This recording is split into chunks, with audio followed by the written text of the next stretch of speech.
perguntar sobre esses 10 anos do MBL. Na sua opinião, o que o movimento amadureceu nesses 10 anos?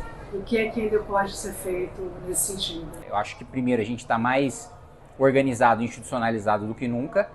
Estamos prestes a ter um partido político próprio, né? Coisa que também acho que demonstra a nossa maturidade, a nossa organização, porque foi uma coisa que nem Bolsonaro na presidência conseguiu montar um partido político, a gente como movimento, fora de qualquer cargo no executivo, conseguiu montar.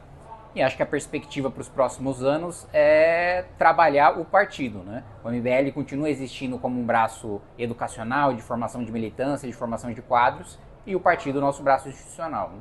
A expectativa é que o partido seja institucionalizado quando, formalizado, no ano que vem, não é isso? Isso, no primeiro semestre do ano que vem.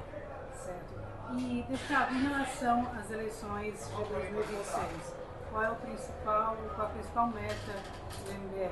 Acho que o nosso principal objetivo é bater cláusula de barreira, né? A gente precisa eleger 13 deputados federais e participar do debate nacional tendo uma candidatura própria para a presidência da República.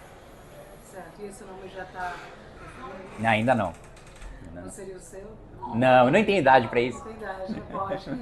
Olha, a gente não é bolsonarista nem moderado nem radical, a gente não é bolsonarista herói, né? A gente representa uma direita que de fato sabe o que significa ser de direita, né? Sabe o que significa ser conservador. Aliás, a própria antítese do conservadorismo é você ser revolucionário, é você defender golpe de Estado, é você ser extremista a ponto de destruir as instituições que você herdou das gerações passadas. E é com isso que flerta o bolsonarismo. Então, nós temos as nossas diferenças muito bem pontuadas, nós temos diferenças fundamentais de visão de política pública, de construção de aliança. O Bolsonaro ele tem um projeto de poder hegemônico em que tudo que não é ele ou a família dele, ele busca destruir ou exigir a submissão total. Ele não sabe ter aliados políticos, não sabe formar alianças, né? Ele tem subordinados, né? E não é essa a nossa maneira de fazer política. E como foi que o senhor viu a notícia do indiciamento do ex-presidente Jair Bolsonaro em relação à investigação da PF que aponta uma suspeita de um plano, inclusive, para assassinar Lula, Alckmin e Alexandre de Moraes? Eu acho o seguinte, desde que ficaram públicos os depoimentos dos comandantes das forças, né, do comandante da Marinha, da Aeronáutica, do Exército, em relação à consulta do Bolsonaro para um eventual golpe de Estado, para mim ali, quando as três versões bateram, né, quando você teve a demonstração do comandante do Exército de que ele inclusive ameaçou prender o Bolsonaro quando ele flertou com isso, e salvo engano teve a aquiescência, né, do comandante da Marinha, ali para mim ficou claro que de fato o Bolsonaro, se pudesse ter dado um golpe de Estado, teria dado um golpe de Estado. Em relação ao planejamento de assassinato, eu confesso para você que ainda acho meio nebuloso, acho meio distante, ainda não vi as provas mais concretas que de fato ligue Bolsonaro a um plano de assassinato contra Alexandre de Moraes, o Lula e o Alckmin. E como dialogar com o chamado bolsonarismo moderado, né? Que muita gente diz, por exemplo, que o governador Tarcísio é um bolsonarismo moderado, o próprio prefeito Ricardo Nunes. Como dialogar com esses políticos sendo um movimento que se diz não bolsonarista? Exatamente pelas pautas. Né? O Guto não fez campanha para o governador Tarcísio e é o vice-líder do Tarcísio na Lespe, exatamente por defender as pautas de uma maneira muito coerente. Né? Então o Tarcísio também viu nele, quando vai passar reformas estruturais, coisas que são mais complicadas, ou a própria pauta de segurança, mesmo não sendo bolsonarista, abraça de uma maneira muito com fatos e muito propositivo pautas que são difíceis, às vezes que os próprios bolsonaristas às vezes não conseguem defender pautas que são impopulares.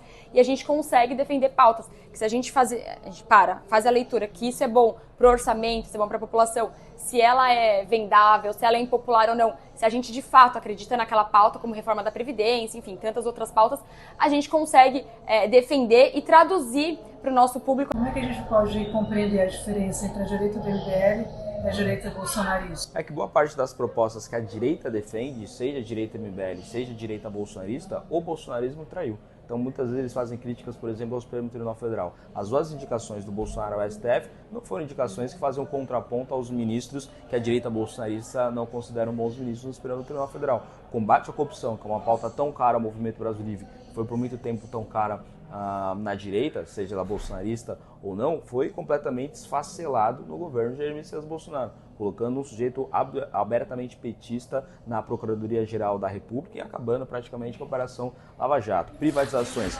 Bolsonaro avançou muito pouco em privatizações. Poderia ter privatizado, seja por via decreto ou apenas mandando os projetos à Câmara dos Deputados. Não avançou também. Então, eu acho que a principal diferença entre a direita bolsonarista e o Movimento Brasil Livre é que o MBL se manteve fiel a esses ideais de direita e o bolsonarismo se perdeu ao longo do tempo.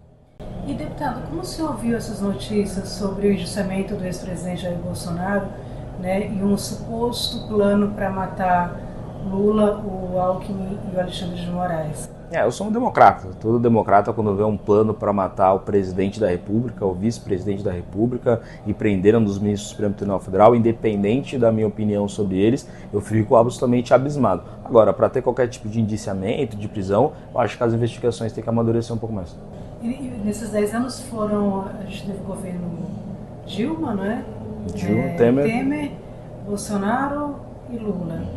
Desses presidentes que estiveram no poder, qual o senhor considera que foi o mais desafiador para o MBL? O mais desafiador foi o Bolsonaro, no sentido de que era um governo que as pessoas julgavam que nós iríamos apoiar por ser um governo de direita, mas que o MBL tinha várias críticas e essas críticas seriam feitas. Óbvio que todo mundo sabe que o MBL é contra o PT, mas era uma dúvida na cabeça da pessoa o fato do MBL ser de direita e não concordar com o Bolsonaro, e essas discordâncias são porque o Bolsonaro está discordando do que ele deveria apoiar e que estava no plano de governo dele, que os influenciadores dele divulgavam. E como é que o senhor vê o futuro do MBL? Qual é o plano? Fazer um presidente da República? Com certeza, ter presidente da República, ter bancada na Câmara dos Deputados, ter bancada nas Assembleias Legislativas e conseguir continuar a expansão do Movimento Brasil Livre, porque as pessoas podem até não gostar do MBL. Agora, não dá para dizer que os parlamentares eleitos pelo MBL não são sempre os parlamentares mais atuantes, mais propositivos e mais combativos das casas legislativas. As lideranças do MBL são muito jovens ainda, não é? Então, salvo engano, não há ninguém que possa concorrer à presidência da República. Tem o Beraldo tem idade para concorrer, o Renan tem idade para concorrer, a Amanda tem idade para concorrer e o Arthur, quando recuperar os direitos políticos, terá idade para concorrer. E já tem agora. Então tem bastante. Tem bastante gente. Mas ainda assim, se pensa numa possibilidade de um candidato, né, dando tudo certo com a regularização como partido para o ano que vem. Eu acredito que a ideia do MBL é sempre disputar os espaços de poder. A gente quer disputar os espaços de poder, seja lá qual for esse espaço de poder, para colocar a nossa ideia em prática. Tem algum nome já em mente, assim? Acho que hoje, dos nomes do MBL, falam-se muito no Beraldo e muito no Arthur. Acho que são os nomes preferidos pela militância. Qual?